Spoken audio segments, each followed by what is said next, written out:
abordar el tema del manejo neuroquirúrgico de los tumores medulares en la edad pediátrica. Entonces, para dar inicio con este tema, vamos a hablar de algunas ideas introductorias desde el punto de vista histórico, y es porque realmente los tumores medulares son de las patologías que más reto tienen, no solo en el diagnóstico y en el manejo quirúrgico actualmente, sino porque ellas mismas dentro de su desarrollo histórico estuvieron relegadas solo al manejo paliativo o al manejo oncológico con radioterapia, ya que se consideraban inicialmente que las complicaciones que eran derivadas de la cirugía eran inaceptables. El primer reporte que se hizo de una resección de este tipo de tumores se realizó por el doctor Charles en el año 1911, y él básicamente propuso dentro de su artículo un abordaje en dos tiempos. Primero, en realizar la mielotomía en el paciente y luego esperar una semana para que el tumor parcialmente estuviera extruido a través de esa mielotomía, y con eso se realizaba una disección mucho más familiar del tumor. Obviamente todas estas condiciones eran hechas solo con la clínica del paciente, porque las imágenes disponibles para aquella época no permitían entonces el diagnóstico imaginológico como tal de cuál era el grado de la neoplasia comprometida. Ya después de ese tiempo, entonces se consideraba que las complicaciones neurológicas, como les había mencionado, especialmente la paraplegia, era inaceptable. Entonces por eso se esperaba a que en muchas ocasiones fuera el tumor el que dejara al paciente parapléjico y no la cirugía. Pero esto empezó a cambiar a partir de los años 1980, en que los diferentes textos se conoce como la era microquirúrgica, y no solo estuvo acompañada por el desarrollo de todas las técnicas microquirúrgicas, sino también por el advenimiento de la resonancia, que nos permitió conocer con mucho mayor detalle la anatomía medular comprometida por el tumor.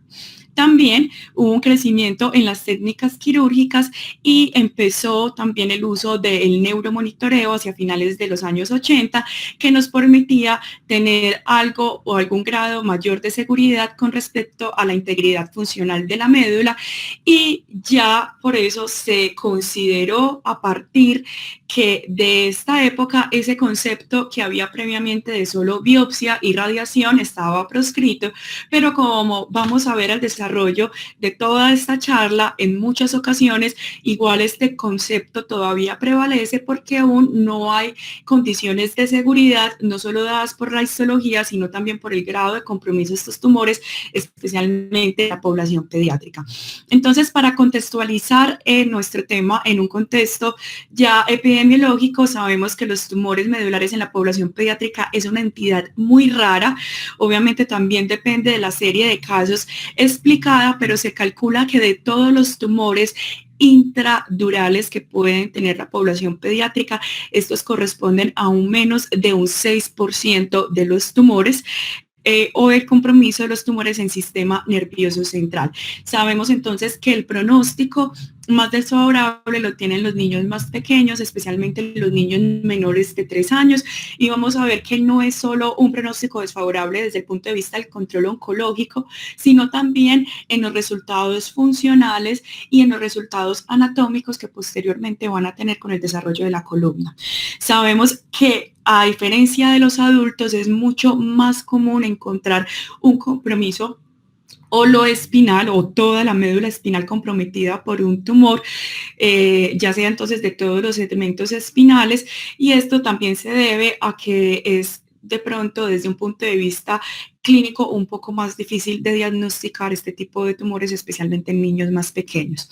Dentro de la epidemiología vemos que tenemos dos picos de incidencia, uno inicialmente entre los 2 a los 3 años y posteriormente entre los 11 y 13 años, y en promedio, cuando un niño se diagnostica con un tumor espinal, va a tener, se mide en la distancia, o el tamaño del tumor de acuerdo a los segmentos vertebrales afectados, y en promedio los niños van a alcanzar hasta 5.4 segmentos afectados al momento del diagnóstico, que es muy diferente e incluso menor a los segmentos afectados por los adultos. Y esta parte es porque en muchas ocasiones las manifestaciones iniciales son cambios en la sensibilidad del paciente distal a donde se encuentra la lesión, y por esto es más difícil de referir por la población pediátrica. Los ependimomas, si bien son raros en la población pediátrica, el ependimoma es el tumor espinal más común del adulto, tiene la particularidad en este grupo poblacional es que va a alcanzar mayores tamaños tumorales, usualmente con más de 4 segmentos vertebrales comprometidos la mayoría de las veces al momento del diagnóstico, y tenemos que la incidencia, entonces hablando de una condición epidemiológicamente muy rara, la incidencia global es aproximadamente 0.15 pacientes afectados por 100.000 habitantes año, haciendo aproximadamente, obviamente pues estos datos provienen especialmente de la literatura europea, y la genética de nosotros cambia circunstancialmente. Sabemos que haciendo como una extrapolación a lo que sería la población del área metropolitana, tendríamos una incidencia de aproximadamente 5.5 pacientes por año con este tipo de diagnóstico.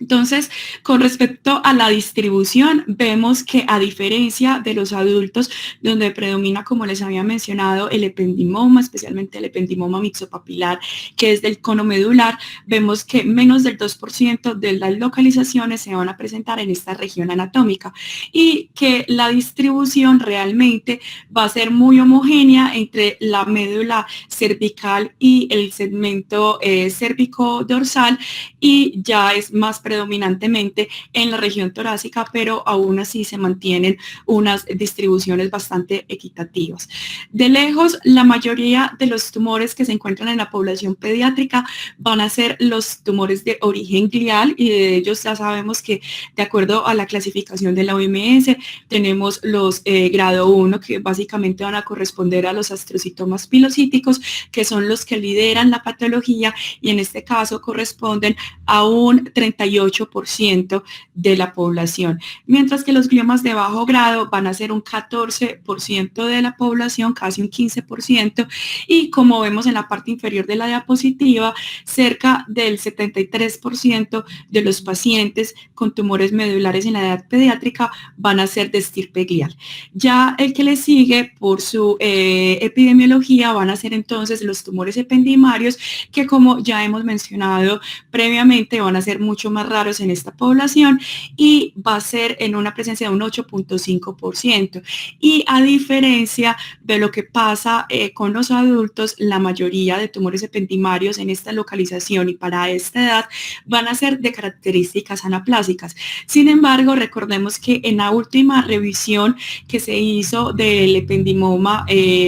en la clasificación de la OMS en el año 2021, fue retirada la clasificación del ependimoma grado 3, o lo que conocíamos como ependimoma anaplásico, porque se ha encontrado que a pesar de esos cambios referidos en las características histopatológicas del tumor, esto muchas veces no se va a referir o no se va a extrapolar al pronóstico oncológico de los pacientes. Entonces, dado esta introducción, vamos a dividir nuestra agenda en 4 preguntas y vamos a revisar de acuerdo a la evidencia disponible qué conclusiones podemos sacar con respecto a eso. Lo primero es cómo realizar el enfoque clínico de los pacientes, no solo dados de la clínica, sino también en la semiología de la resonancia. ¿Cuáles son los pasos quirúrgicos indicados? Una de las preguntas más problemáticas en la literatura, y es el riesgo de deformidad, si existe algo desde la cirugía inicial, especialmente para niños más pequeños, que nos ayude a prevenir posteriormente el desarrollo de una deformidad espinal, y cuáles son los resultados oncológicos y las complicaciones, no solo desde el punto de vista oncológico, por ejemplo, en tratamientos como la radioterapia, sino también de la cirugía para este tipo de lesiones. Entonces, ¿Cómo vamos a enfocar el paciente inicialmente? Vamos a iniciar con un caso clínico. Este es un caso que tuve la oportunidad de conocer en mi rotación de neurocirugía pediátrica y se trata de una femenina de 7 meses que viene aproximadamente hace más de un mes con un cambio. La madre refería que era un cambio como en el patrón de la conducta de la niña, porque inicialmente era una niña muy sociable, pero posteriormente era una niña que no toleraba el contacto físico, y ella notaba que la única manera en que la niña se tranquilizaba hacia el contacto físico era cuando ella la tenía sentada o había una persona de confianza que la tenía sentada, pero que empeoraba incluso cuando la paciente estaba acostada. Esta irritabilidad aumenta. Ella nota posteriormente que va a aumentar con la palpación de los miembros inferiores y del tronco, y posteriormente, a pesar de múltiples veces de llevarlas al servicio de urgencias, y como vemos el cuadro es muy general, es muy poco específico, porque inicialmente eran unos cambios referidos solo por irritabilidad, se ampliaron los estudios, fue definitivamente cuando la paciente empezó a desarrollar cambios y deterioro en el neurodesarrollo. Ya era una paciente que estaba empezando a gatear, ya era capaz de sentarse sola y ya en este momento había perdido el control del tronco. Entonces, como vemos a esta paciente, se le realizó un estudio de resonancia magnética. En esta secuencia de este STIR podemos observar un compromiso de la médula espinal, un engrosamiento muy significativo del cordón, que incluso empieza con un quiste, o lo que se denomina como un quiste polar, que está a nivel de las vértebras cervicales y que incluso se traslada hasta los segmentos dorsales más bajos. Vemos más características entonces más adelante, siguiendo con esta de resonancia, porque vamos a resolver entonces cómo es la presentación clínica de estos pacientes. Primero, los tumores medulares, tanto en niños como adultos, y de ahí parte la gráfica. Obviamente la clínica va a cambiar y la referencia de los síntomas va a cambiar dependiendo de la edad en la que se encuentre el paciente. Como aquí estamos hablando de la población más pequeña, entonces podemos ver que la mayoría de estos síntomas van a permanecer y van a tener un desarrollo muy larvado, van a tener un desarrollo muy progresivo, e incluso pueden estar y están reportados periodos en los que revierten los síntomas y que tienen unos periodos llamados unos periodos asintomáticos. La mayoría de estos pacientes van a consultar por dolor. Cerca de dos tercios de los pacientes generalmente va a ser un dolor cervical o dorsal, y pueden tener una distribución radicular. Encontrar un paciente con el compromiso motor usualmente va a estar dado es en niños más pequeños, precisamente por las dificultades que hay al momento del lenguaje, como por ejemplo le pasó a esta niña, y se va a identificar principalmente en el retraso en las escalas del neurodesarrollo. Ya los signos de mielopatía van a estar más comúnmente reportados en los adolescentes, que básicamente se resumen en la hiperreflexia, el nivel sensitivo, el aumento del tono de los músculos y la presencia de reflejos de liberación medular. La semiología del dolor es muy importante, porque hemos hablado que cerca de un 2/3 de los pacientes, o incluso hasta el 92% de los pacientes que pueden referir dolor van a referirlo. Entonces es un signo cardinal para este tipo de tumores. Puede estar compuesta tanto de un componente radicular, una neuralgia intercostal, por ejemplo, pero también pueden ser dolores axiales aislados. Las manifestaciones viscerales, como el dolor abdominal y los episodios anginosos, también pueden estar presentes no solo en la población pediátrica, sino también en la población adulta, y esto ha permitido determinar que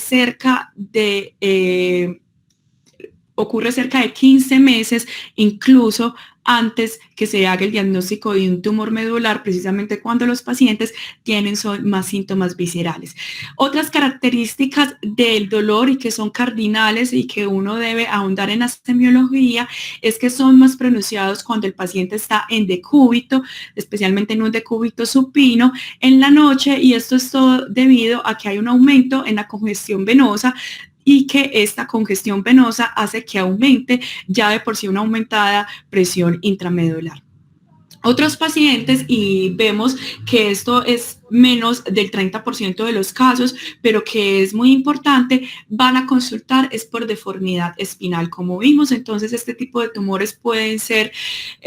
con una clínica desde el punto de vista neurológico muy larvada, pero especialmente en los adolescentes relacionados a ese pico de crecimiento, puede entonces manifestarse con una deformidad espinal. Entonces, vemos que 1/3 de los pacientes van a tener algún grado de deformidad. La mayoría de ellos van a ser de tumores localizados en la región torácica, y vamos a ver que la mayoría de tumores también que están en esta localización coinciden en que tienen un componente quístico, y en niños más pequeños con tumores en la región cervical, un 20% de ellos va a tener tortícolis. Entonces, los signos de alarma, especialmente para escoliosis o curvas que sean atípicas, o el desarrollo en la edad no correspondiente, o incluso la rápida progresión de lo que antes se creía como una escoliosis idiopática del adolescente, nos debe hacer pensar y considerar la solicitud de una resonancia para descartar la patología oncológica en este caso. Los síntomas sensitivos entonces van a ser referidos principalmente por los pacientes como disestesias, y como vemos en la población pediátrica pues solo va a ser descrito en una quinta parte de los mismos, pero ya hemos hablado entonces de las dificultades, especialmente con los pacientes más pequeños. La diferencia, y es algo que ha sido reportado clásicamente, es que usualmente, siendo los ependimomas, como vamos a ver en las imágenes, ser unas neoplasias de una ubicación más central, vamos a encontrar que el déficit sensitivo va a ser muy simétrico, estableciendo casi que un nivel sensitivo de una manera muy segura, mientras que los tumores gliales suelen tener un compromiso sensitivo mucho más asimétrico, y esto lo vamos a ver porque son neoplasias de un crecimiento y de una ubicación dentro del cordón espinal mucho más excéntrica. La hidrocefalia es una entidad que no se ha entendido completamente. Hay muchas etiologías o muchas hipótesis con respecto a cuáles son las causas fisiopatológicas de la hidrocefalia en este tipo de tumores, pero vemos que cerca de un 15% de los pacientes lo van a reportar. Entonces, vemos que la incidencia es más alta en los pacientes que tienen lesiones malignas, cerca de un 35%, y esto hace pensar que pueda corresponder a la ocupación de ese espacio aracnoideo por la migración de células neoplásicas. También los pacientes con tumores cervicales van a tener una mayor probabilidad de desarrollar hidrocefalia. Esto ya sí sería por un componente mecánico en la obstrucción del agujero del tracto de salida del cuarto ventrículo, del agujero de Luschka y de Mangetti. Bueno, entonces cuando llega un paciente y que solo lo vamos a clasificar desde un punto de vista clínico, aún no tenemos las imágenes disponibles, entonces existen diferentes escalas. La más conocida es la escala de McCornan, pero es una escala que, si bien permite englobar la funcionalidad del paciente, es o cobra principalmente relevancia es porque la mayoría de estudios que se han realizado de este tipo de pacientes para ver cuáles son los resultados funcionales se han hecho con esta escala, pero es una escala que nos da solo exclusivamente información clínica, va de la 1 a la 5, y siendo la 1 el paciente que está neurológicamente intacto y que tiene unos síntomas sensitivos mínimos, pasando al estadio 5 o al grado 5, en el que el paciente ya tiene un déficit motor establecido y ya con reflejos de liberación medular. Los estudios diagnósticos entonces que les vamos a solicitar a estos pacientes y que deberíamos de tener dentro de nuestro arsenal o que está disponible y que ya nosotros escogeremos de acuerdo al contexto son los siguientes. Entonces, usualmente todos los pacientes deben de tener una resonancia, incluyendo una resonancia del neuroeje, es decir, del resto de la columna y del cerebro, porque especialmente en los ependimomas, aunque esto se ve más en la población ya adolescente, los tumores ependimarios que puedan encontrarse en el canal van a corresponder a una metástasis de un tumor ependimario, probablemente de la fosa posterior. Esto es muy común en los adolescentes o en adultos jóvenes. También la necesidad de solicitar tomografía para ver la anatomía ósea, y es porque dentro de los tumores intramedulares también no solo han incluido los tumores primarios, que ya hemos mencionado algunos de ellos, sino que también existirán lesiones que pueden tener un componente metastásico como los osteosarcoma, y en ocasiones también van a tener un compromiso de la anatomía ósea o de las vértebras, como podemos observar en este ejemplo traído de la literatura de una paciente adolescente con un compromiso poliostótico de origen plástico por un osteosarcoma. La mielografía o el mielotac está básicamente reservado para los pacientes que tienen alguna contraindicación para la realización de la resonancia, pero vemos que cada vez con el desarrollo de los diferentes magnetos y de las antenas, vemos que cada vez las contraindicaciones de las resonancias, especialmente con el uso de dispositivos médicos, cada vez es mucho menor. Siempre hay que tener presente, especialmente si ese paciente se encuentra en una curva de crecimiento importante, antes de hacer un planeamiento quirúrgico y como base inicial, tener la disponibilidad de unas radiografías panorámicas. Ya hemos hablado del compromiso de la deformidad espinal que pueden tener en un principio estos pacientes, y nos va a servir para establecer el seguimiento, y la arteriografía o los estudios vasculares están reservados para pacientes especialmente con tumores tipo hemangioblastomas. Recordemos que estos tumores se comportan muy similares a una malformación arteriovenosa, con unas arterias nutricias y una vena muy grande de drenaje, que en ocasiones tenemos que tener en cuenta su disposición para el planeamiento quirúrgico o en el caso en que se considere una embolización previa del tumor.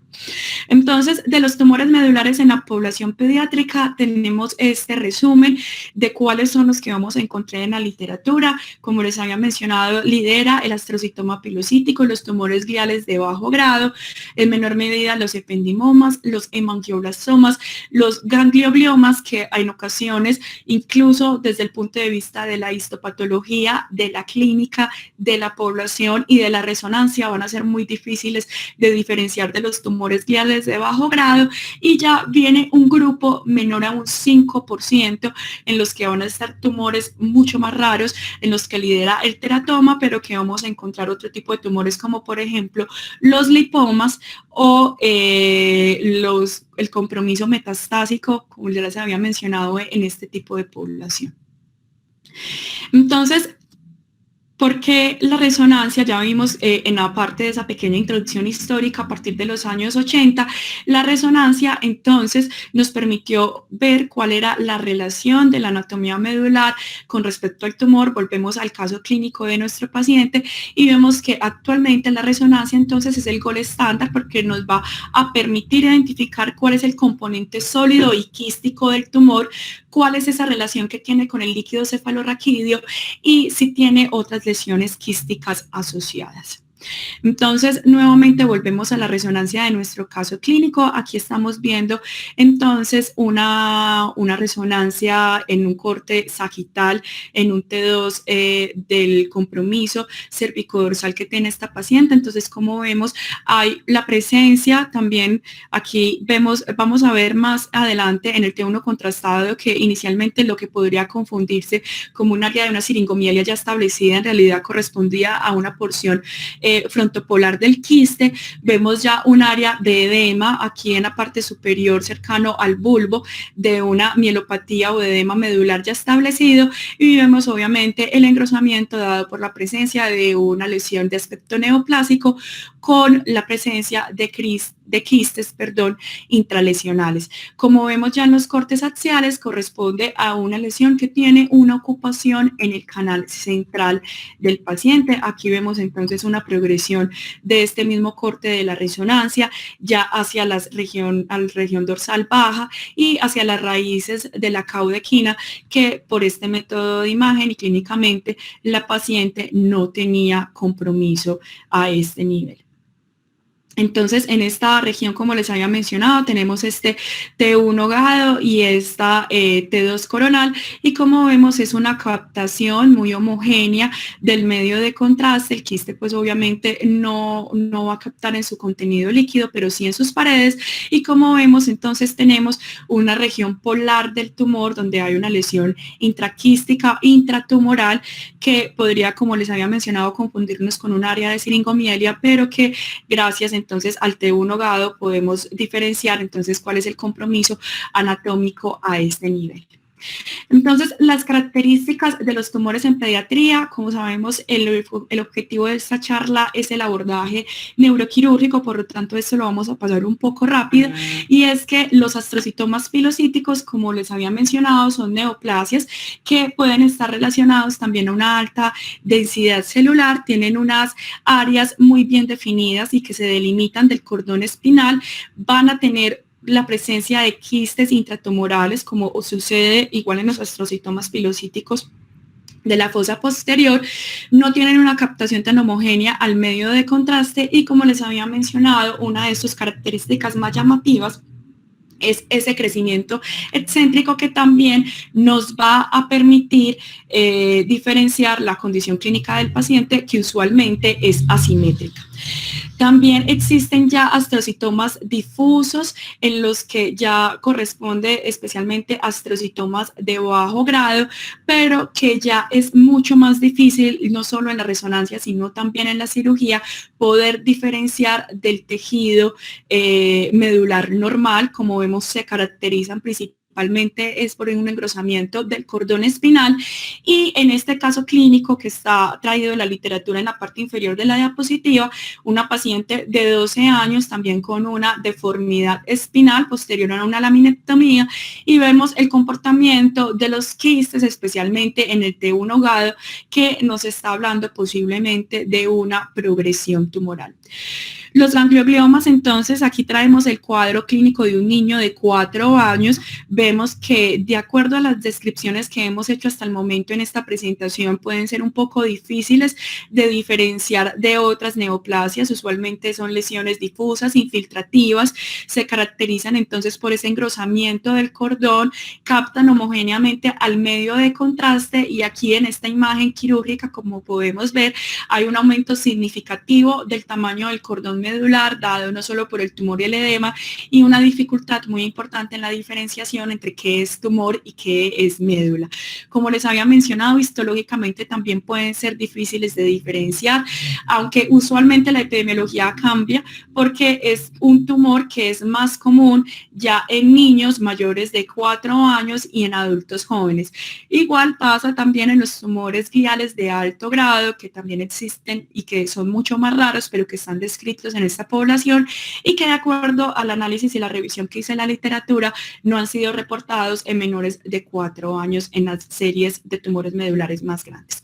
Los ependimomas, entonces, como vemos, es la neoplasia intramedular más común en los adultos. En los niños, pues en los niños solo va a alcanzar un 12% de los casos, y usualmente la diferencia es que tienen una localización más central en la médula, y es más común que tengan un compromiso de la totalidad del cordón espinal o de los 3 segmentos del cordón espinal. La mayoría de veces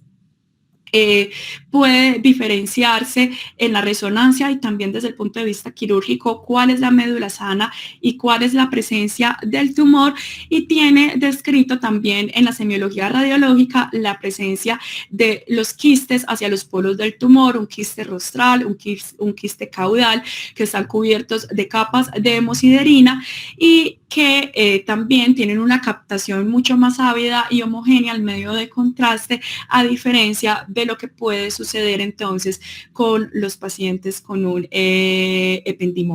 un astrocitoma. Los hemangioblastomas entonces se caracterizan también como suceden en la fosa posterior. Usualmente pueden estar acompañados de un nódulo tumoral, acompañados de una lesión de un componente quístico, pero a veces también solo pueden observarse, como está en esta imagen, solo un componente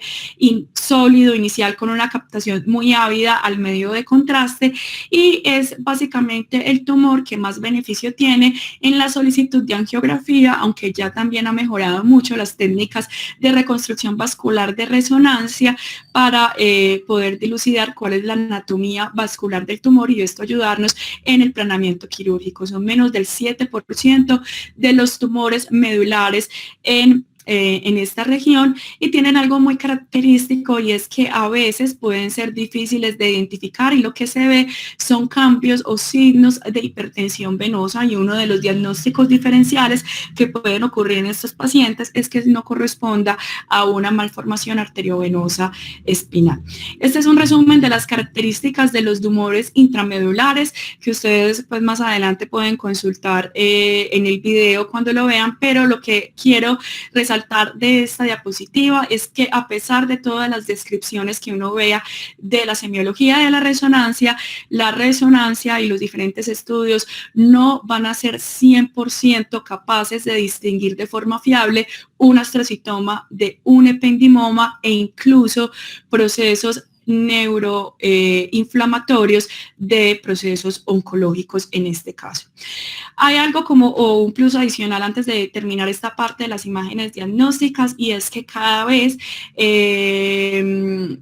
se hace uso del DTI o del tensor de difusión para el planeamiento quirúrgico de este tipo de neoplasias. Sabemos que cada vez más en nuestros centros de imágenes diagnósticas locales se está haciendo mayor imágenes de difusión a columna. Previamente no se hacían porque creían que tenían muchos artefactos, pero cada vez se logra una mejor resolución y una de estas entonces es lograr o poder lograr un DTI y con ello entonces posteriormente lograr usted mismo la reconstrucción de una tractografía que le permita entonces determinar si los tractos están infiltrados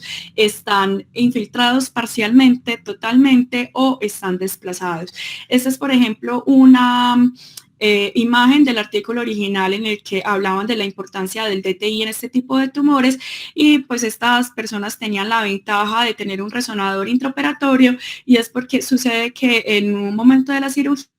pues el cirujano tenía la dificultad entre saber diferenciar si correspondía a tumor o a edema medular y con eso entonces hizo la reconstrucción de la tractografía y del DTI. Como vemos, lo que está dibujado en azul, que era como el motivo de pregunta en esa resonancia intraoperatoria, dado por las mismas configuraciones de colores que tienen las tractografías, correspondería entonces al tracto corticoespinal, a las fibras motoras que venían descendiendo y que obviamente era infiltradas por edema del tumor, mientras que el tumor se encontraba de una localización un poco más central. Bueno, entonces las indicaciones quirúrgicas básicamente en la literatura se resumen en 3. Ya vimos nuestro caso clínico en esta paciente, una paciente de 7 meses. En el examen físico, que no lo mencioné en la diapositiva, es una paciente que estaba paraparética y no tenía aparentemente un compromiso en el control de los esfínteres, pero realmente nunca pues se le hizo como una medición juiciosa de un residuo posmiccional. En esta paciente entonces predominaban esos síntomas sensitivos que nosotros los inferíamos a partir de la irritabilidad y entonces con ello tenemos lo que son las indicaciones quirúrgicas. Entonces, siendo el primero de ellas, establecer el diagnóstico histológico de este tipo de lesión. Como vimos, la resonancia no va a ser 100% específica en este tipo de tumores. Vamos a ver cuál es el tratamiento oncológico más efectivo y obviamente vamos a impactar con el control oncológico, como vamos a ver más adelante, que hasta el momento lo que ha demostrado que más impacta en el control oncológico de estos pacientes es la cirugía. Entonces, los elementos esenciales para la cirugía van a ser los siguientes. Cuando uno va a tener una cirugía de un tumor medular, tiene ya arsenal de varios dispositivos, además del microscopio, disponibles para el planeamiento de su cirugía y que usted solicitará de acuerdo a la experiencia que usted tenga con cada uno de los dispositivos, el costo y la disponibilidad de los mismos. Primero, el uso de aspiradores, especialmente pues de aspiradores especiales, el aspirador ultrasónico como tal, el bipolar, especialmente entonces los bipolares que funcionan por radiofrecuencia, que en nuestro medio pues está disponible, o el que yo conozco es el de Medtronic, que es el Aquamantis, los hemostáticos, porque como vemos uno de los principios en la hemostasia de la médula espinal es tratar de no quemar la médula, sino servirnos de los hemostáticos, ya sea los hemostáticos absorbibles como el Surgicel o pues la matriz de celulosa, para no decir las marcas, o también las esponjas de gelatina, los sellantes de fibrina con colágeno incluido y obviamente la presencia del neuromonitoreo intraoperatorio.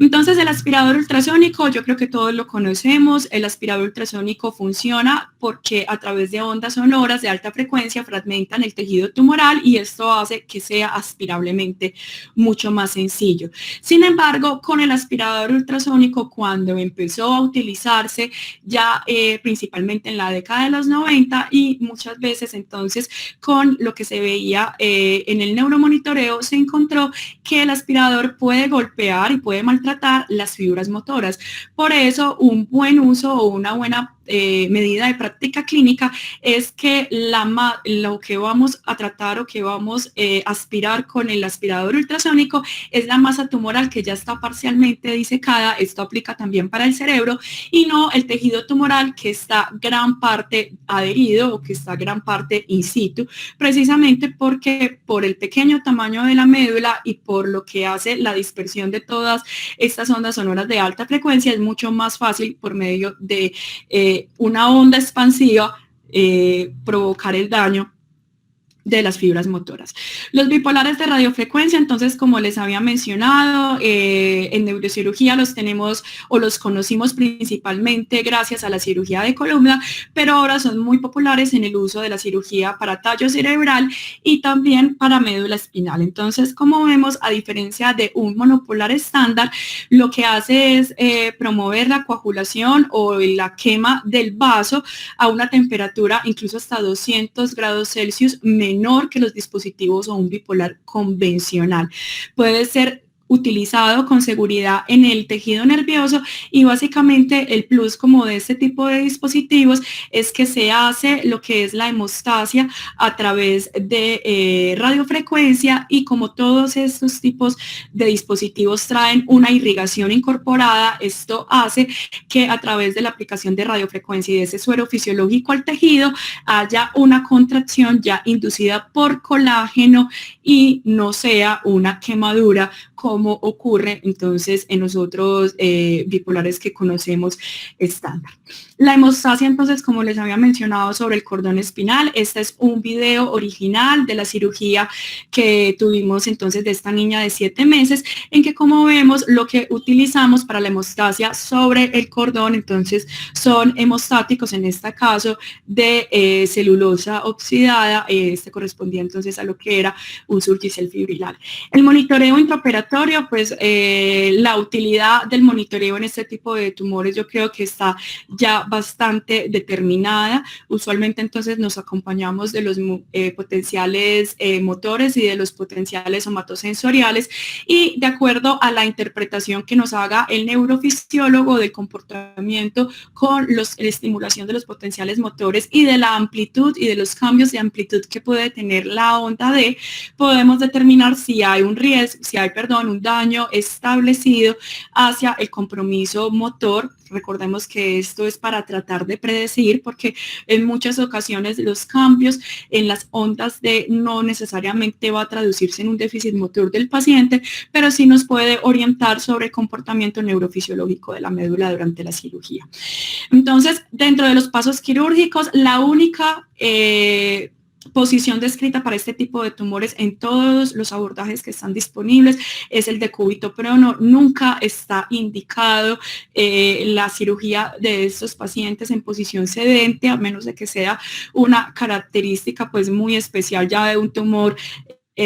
con compromiso de la fosa posterior, pero usualmente siempre están descritos. Entonces es el decúbito prono, obviamente con la protección de prominencias y tener en cuenta, especialmente como muchos de estos tumores van a estar ubicados a nivel de la médula torácica, que no tengamos nada que nos aumente la presión intraabdominal, porque esto nos va a aumentar el retorno venoso y con ello va a ser mucho más difícil controlar el sangrado a este nivel. Obviamente en los pacientes que van a ser intervenidos de columna, así no tengamos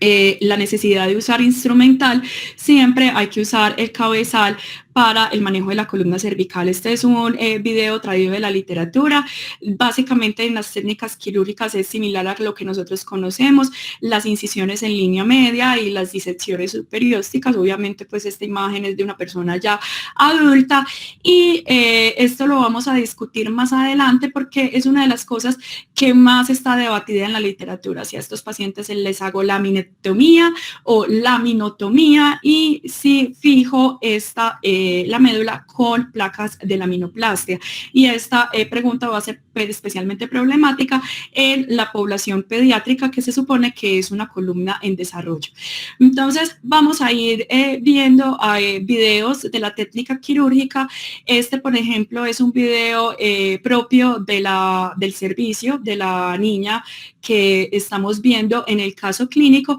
y como vemos entonces la técnica es muy estándar en todo. Hacemos la laminectomía y queda la exposición entonces del saco dural a nivel central y empezamos, como se muestra en este video, a partir de lo que es la apertura de la dura madre. Entonces, usualmente la recomendación, entonces, como les había dicho, es nunca poner los aspiradores, incluso el aspirador normal o la cánula, directamente sobre la médula, sino estarla protegiendo usualmente con un cotón, precisamente para evitar la lesión de las fibras nerviosas. Entonces, como vemos, y está relacionado en la imagen que ustedes tienen a su izquierda, está entonces la presencia de lo que sería la apertura dural, y vamos a ver que en muchos de estos pacientes es muy llamativo la ingurgitación venosa y la hipertensión venosa producto del aumento de esa presión intramedular, y que tenemos que tener precaución especialmente al momento de abrir la dura, porque al tener unas venas ya de gran tamaño y bastante ingurgitadas puede haber entonces un mayor riesgo de lesión al momento entonces de abrirlas. Otro, entonces aquí ya estamos viendo cómo el cirujano está terminando de abrir la exposición de la médula. Ya estamos viendo aquí en la parte inferior de la pantalla esos cambios infiltrativos e incluso la presencia de un tejido que no se ve como un tejido medular normal. Aquí ya tenemos entonces el saco dural totalmente expuesto. Estamos haciendo entonces la hemostasia sobre el saco dural. Vemos característicamente entonces todos estos cambios en anatomía venosa y la ingurgitación y la dilatación especialmente del sistema venoso medular. Y aquí entonces es donde vienen los puntos de reparo de dura madre, y es que es precisamente para no aumentar la disección hacia lateral de la médula. Entonces en todos los libros siempre está recomendado la elaboración de unos reparos de dura madre. En este caso pues utilizamos una sutura de nurolón para, digamos, como exponer completamente entonces la médula espinal. Aquí ya vemos cómo terminamos de hacer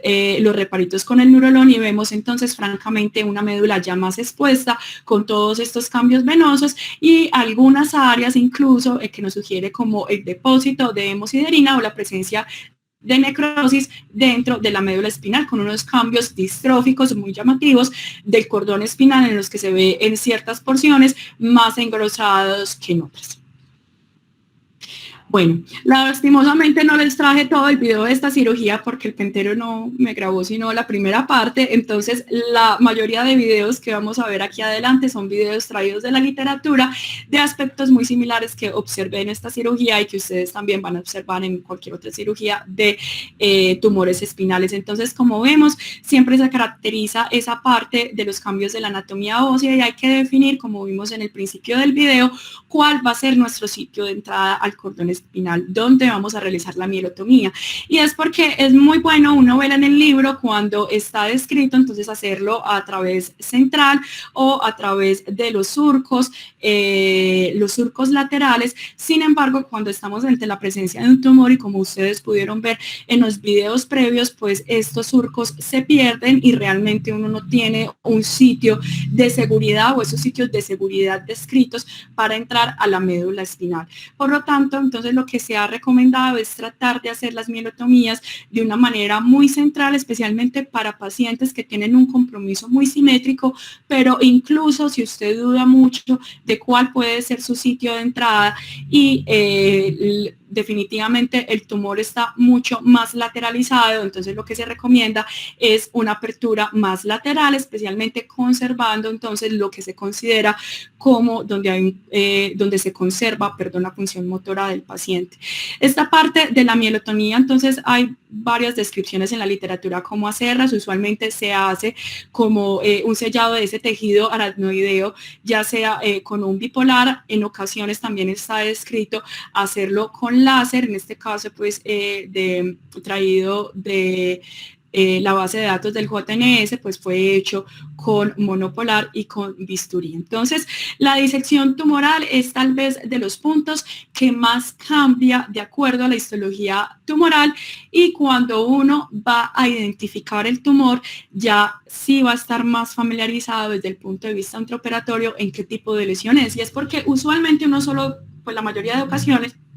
uno tiene que diferenciar es entre una lesión glial o una lesión de una estirpe ependimaria. Entonces, como vemos acá, en este caso,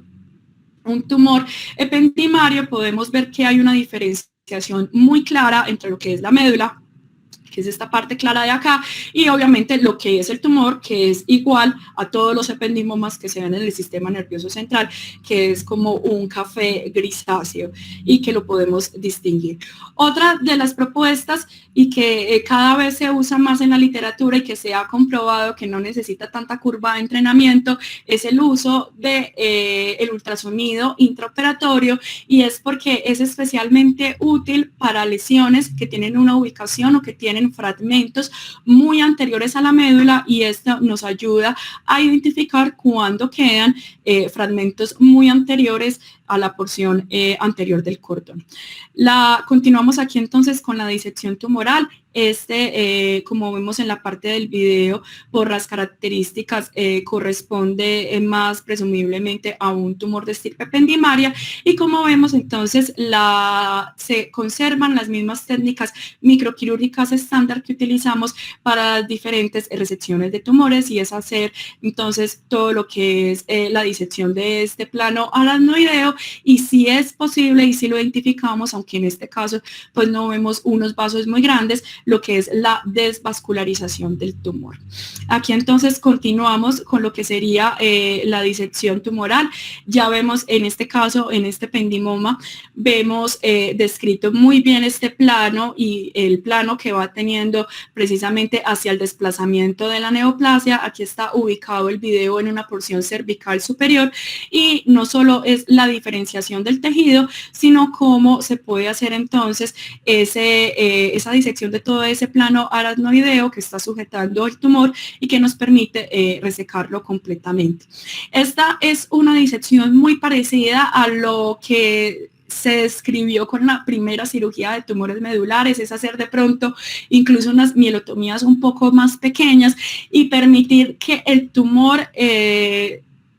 protruya a través de esta mielotomía, y con eso entonces realizar pues unos planos de disección mucho más fáciles. Sin embargo, pues esto es más conveniente, es para tumores que sean un poco más pequeños. Y ya en tumores gliales, que es este ejemplo que les traigo en la literatura, el video corre muy rápido, como vemos es ya mucho más difícil diferenciar entonces cuál es el tejido normal a cuál es el tejido sano. Vemos que es una neoplasia altamente infiltrativa, muy adherida al tejido sano y con una neovascularización muy aberrante, incluso con presencias de calcificaciones como se observa en esta porción del video, y que sugiere más un tumor de una estirpe glial. Ya en esta parte final de la disección del tumor, vemos que obviamente la disección del ependimoma es muchísimo más fácil. Ya volviendo a ese video inicial, vemos entonces cómo en últimas termina lo que es la resección de todas esas fibras aracnoideas que están adheridas a la médula espinal, y finalmente entonces vemos cómo se puede hacer incluso la retirada en bloque del tumor, como se puede observar en estas porciones de las imágenes. Hay varios elementos en los que uno se puede servir, un disector de Kotler en este caso, pero obviamente también está la ayuda de las microtijeras. Otros prefieren utilizar el bisel de una aguja, dependiendo del elemento con el que usted tenga más confianza para realizar la disección a la medida. Y esta es la parte en la que les mencionaba que incluso pues el ependimoma usualmente genera un plano tan bonito que permite entonces hacer estas disecciones en bloque muchísimo más amplias y muy bien diferenciadas cuáles serían las lesiones espinales de las lesiones tumorales. Aquí en este caso de ese tumor inicial que también vimos en los que se realizó una mielotomía más pequeña, una disección muy similar también correspondiente entonces a un tumor de tipo ependimoma, que de pronto es el que digamos que tiene sus ventajas y desventajas, porque hay que tener más paciencia en términos de poder hacer una cirugía con un control oncológico muy favorable, pero nos va a permitir diferenciar un plano mucho mejor, a diferencia de los tumores gliales, que en ocasiones va a ser muy difícil de diferenciar y puede con ello aumentar el riesgo de una lesión inadvertida del tumor. El cierre dural siempre es mandatorio pues en este tipo de tumores, especialmente para el control de la fístula o el riesgo de fístula y líquido cefalorraquídeo. Recordemos que en el tratamiento adyuvante la mayoría de estos pacientes van a ser llevados a radioterapia y con ello aumenta la posibilidad de dehiscencia de las heridas quirúrgicas, de las suturas, y con ello aumenta el riesgo de fístula de líquido cefalorraquídeo. Las complicaciones entonces que están registradas, de pronto la que a uno más le puede preocupar a largo plazo en los pacientes, especialmente en los más pequeños, van a ser las deformidades espinales. Vemos que el compromiso motor puede llegar a ser tan alto como un 15% de los pacientes, pero esto obviamente va a depender del compromiso neurológico previo que haya tenido el paciente. Las resecciones subtotales tenidas en cuenta como una potencial complicación para este tipo de lesiones pueden llegar a ser de un 18%, pero obviamente corresponde al tipo de histología que estemos hablando. Y la deformidad espinal va a estar presente en un 46% de los pacientes que fueron intervenidos, siendo menores de 15 años, y varía enormemente de acuerdo al segmento de la columna el cual fue intervenido, siendo incluso cercano a un 100% de los menores de 15 años que tienen laminectomías cervicales muy amplias, los que van a hacer una deformidad a este nivel, y ya bajando en menor medida a la médula, a la columna en su segmento torácico, y mucho más raro entonces a los pacientes que tienen laminectomías dorsales. Las complicaciones de la radioterapia pueden llegar a ser tan altas como un 50%, e incluso se ha encontrado que existen deformidades espinales que también son inducidas por radioterapia. Entonces esto nos hace concluir que ese algoritmo que teníamos previamente, y era que solo era biopsia y radioterapia para este tumor, porque el tratamiento, entre comillas, no estaba exento de riesgos, no iba a estar relacionado a deformidad o a deterioro neurológico, pues no es del todo cierto. La deformidad en el posoperatorio, como les había mencionado, hay varios estudios que determinan los factores de riesgo, pero este es un estudio muy importante hecho en el año 2017, y es porque dentro de la práctica clínica existe como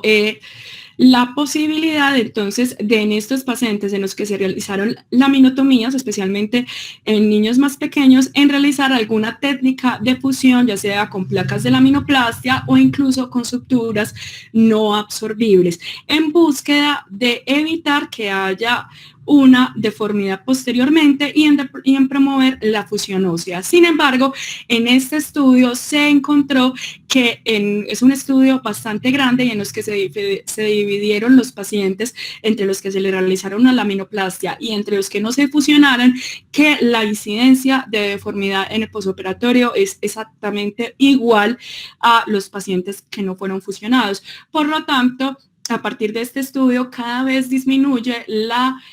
recomendación de brindar la laminoplastia, porque realmente el riesgo de deformidad va a estar determinado por todas estas variables y no por la presencia de una fusión en este caso. Entonces, como hemos visto, hemos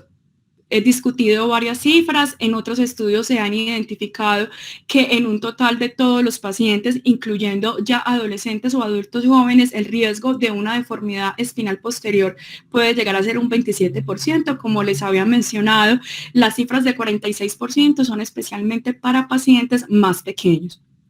Pero se han identificado varios factores de riesgo y se han determinado que los pacientes que incluso puedan tener todos estos factores de riesgo van a tener cerca de un 85% de probabilidades de desarrollar o de progresar una deformidad espinal. Y ellos son la presencia de siringomielia asociada a la presencia del tumor, especialmente de las siringomielias más proximales, los niños menores de 13 años, los pacientes que requieran ser llevados a una revisión quirúrgica por cualquier causa, ya sea por una recaída tumoral o incluso porque tengan la necesidad de un lavado quirúrgico por una infección del sitio operatorio, especialmente al nivel de la región toracolumbar, también van a tener un aumento en la probabilidad de tener esto. Los pacientes previamente con laminectomías muy amplias y especialmente si estas laminectomías, como ustedes pueden ver en la gráfica, se han hecho sobre segmentos que de por sí ya tienen un grado de deformidad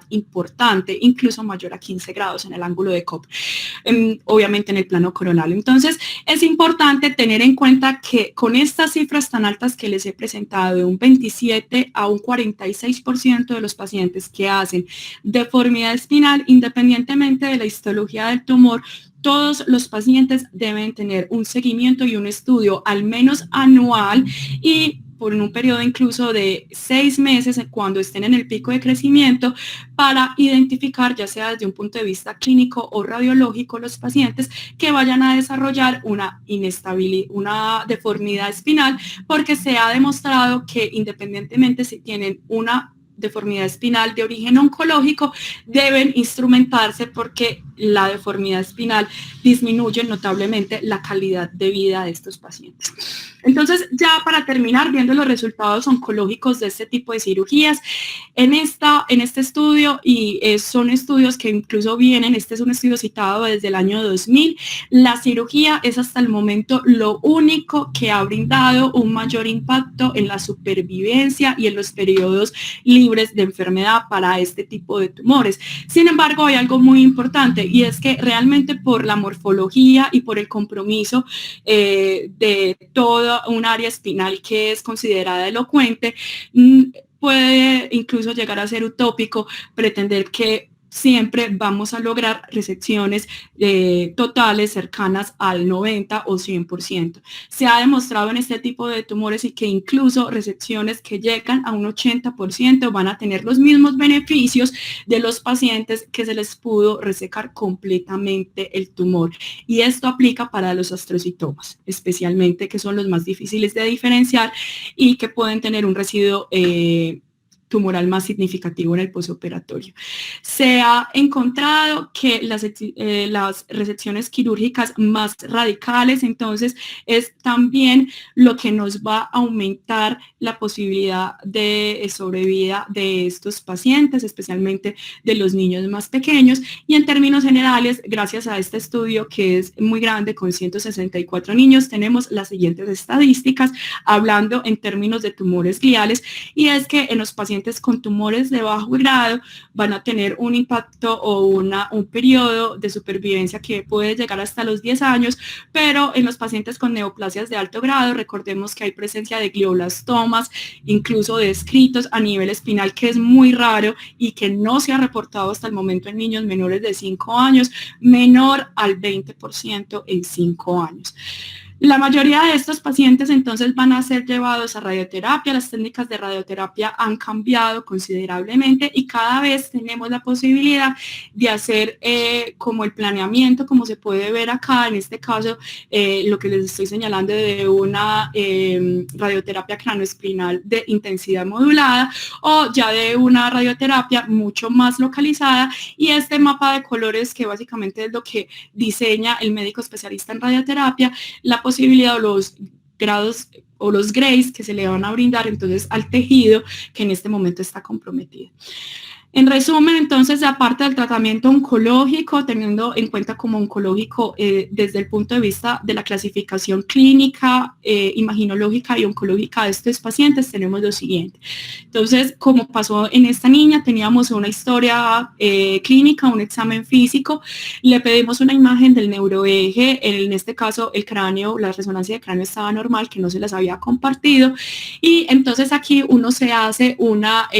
pregunta, si especialmente hay un compromiso del neuroeje, considera necesaria la biopsia o es suficiente con el estudio del líquido cefalorraquídeo. Si definitivamente, incluso en los algoritmos de oncología pediátrica, estos pacientes no se les puede realizar biopsia o los vamos a llevar exclusivamente a un manejo paliativo, está indicada la radioterapia sin los resultados de una histología, pero si podemos obtener una histología, entonces considerábamos un tratamiento quirúrgico para el paciente. Si podemos resecar el tumor o no somos capaces de resecar el tumor, ya sea por el compromiso extenso de la médula, solo vamos a hacerle la biopsia, entonces el paciente iría para una radioterapia o una quimioterapia, pero si el tumor es resecable, se puede hacer. No logramos una resección mayor del 80%, como les había mencionado, que es la que tiene un valor pronóstico oncológico, el paciente iría en adyuvancia, y ya los pacientes que sí logran tener una resección completa, pero tienen factores de riesgo, como por ejemplo una citología positiva del líquido cefalorraquídeo, son tumores de alto grado o son tumores altamente recurrentes, como por ejemplo sucede en las neoplasias gliales de alto grado, pues lo vamos y lo llevamos a esta parte del algoritmo que es radioterapia más quimioterapia, y si definitivamente no tienen ninguna de estas tres características, es la única condición en la que se le puede dar observación clínica a este paciente. Entonces, como conclusiones, esta es la resonancia posoperatoria, era un tumor muy parecido morfológicamente al video que vimos de un tumor de estirpe glial, por lo tanto, y guiados por el neuromonitoreo en que en el intraoperatorio tuvo una caída de los potenciales motores, se suspendió la cirugía, especialmente en la parte en el que íbamos ya hacia la región más inferior del tumor, y hacia allí es donde está localizado ese residuo tumoral. Finalmente, la patología arrojó un tumor glial de bajo grado, que no era precisamente lo que sospechábamos, porque como vimos, la resonancia se parecía y eran todas las características que el libro describe para un ependimoma, aunque si bien es muy raro. Entonces, como conclusiones, el diagnóstico clínico siempre va a depender de la localización y de la edad del paciente, siempre hay que establecer el grado de funcionalidad del paciente. Las imágenes diagnósticas pueden ser variables de acuerdo a la histología tumoral, siempre hay que establecer el compromiso del neuroeje y el riesgo de infiltración de las fibras, por eso cada vez más animados a pedir y a la interpretación de las imágenes de difusión en columna y que tengamos disponible, que yo creo que casi todos los resonadores de la ciudad lo tiene, el tensor de difusión o el DTI, para que nosotros con los programas que hay disponibles gratis en internet lo podamos reconstruir y con eso planear una cirugía anatómicamente más favorable. La planeación quirúrgica, entonces los insumos necesarios y la necesidad siempre de neuromonitoreo intraoperatorio, es necesario fisiológicamente saber cómo se está comportando la médula espinal en cirugía. La intervención quirúrgica siempre debe ser planeada, sabemos que de pronto vamos a perder los corredores anatómicos favorables por los cambios distróficos que ocurren en la médula espinal a este nivel, pero mientras podamos hacer una disección tumoral mucho más amplia y el uso del aspirador, no solo del aspirador ultrasónico, sino del aspirador quirúrgico normal, lejos del tejido nervioso sano, porque precisamente estas fibras son incluso mucho más delicadas que la cirugía, que las fibras cerebrales. Y siempre determinar la necesidad de adyuvancia, y a todos los pacientes pediátricos hay que hacerles un seguimiento por el alto índice y prevalencia de la deformidad espinal en este tipo de pacientes. Muchísimas gracias por la atención. Daniela, muchas gracias. Una revisión supremamente buena. Yo solo quiero hacer un comentario, pues, porque ya está tardecito, y es, primero, cuando vamos a operar estos tumores, poner el microscopio con una magnificación muy alta para que nos permita identificar los planos. Y lo segundo, yo nunca uso el bipolar cuando cuando opero estos tumores. Creo que la hemostasia no necesita el uso del bipolar. Tercero, nosotros consideramos que el astrocitoma de alto grado tiene mal pronóstico, pero estos niños muchas veces no se mueren por su astrocitoma, sino que se mueren por la deformidad. Y es que como pensamos que se van a morir rápido, los dejamos que se vayan deformando y finalmente lo que los mata es la deformidad. Entonces hay que estar muy pendientes de eso, de hacer fusiones tempranas cuando sean indicadas para evitar este problema. La mortalidad, como te digo, muchas veces no es tan mala como uno pensaría por ser un astrocitoma.